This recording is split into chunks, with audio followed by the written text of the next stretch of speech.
জানি না কেন আমার সাথেই এরকমটা হয়, আমার শখের জিনিসগুলো খুব তাড়াতাড়ি নষ্ট হয়ে যায়, বেশি দিন টেকে না। যেরকম এই দেখো, এই নখগুলো খুব শখ করে আমি রেখেছিলাম, আর কাল রাত্রেবেলায় নখটা উল্টে গেছে। যাই হোক, এখন আছি আমার বাপের বাড়িতে। আমার মা স্বাদের অনুষ্ঠানের পরে আমাকে এই বাড়িতে নিয়ে এসছে। আর এখানে দেখো, আমার মা আমাকে কাঁথা সেলাই করছে মনার জন্য, কারণ বেশি দিন আর দেরি নেই মনা আসতে, তো মা আগে থেকে প্রিপারেশন নিচ্ছে। যাই হোক, বিকেলবেলা আমি আর মা আবার একটু বেরিয়েছিলাম বাজারের উদ্দেশ্যে।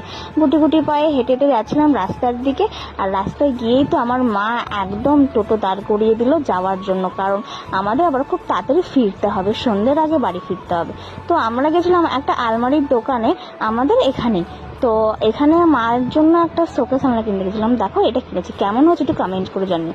তারপর দোকান থেকে বেরিয়ে আমরা একটু হাঁটতে হাঁটতে যাচ্ছিলাম ব্রিজের ওখানটায়, কারণ ওখানে একটা ভাই খুব ভালো ফুচকা বানায়। দেখো, এই ফুচকার দোকান থেকে যদি কেউ ফুচকা না খেয়ে থাকো, তাহলে বলবো একবার হলো এই ফুচকাটা ট্রাই করে দেখো।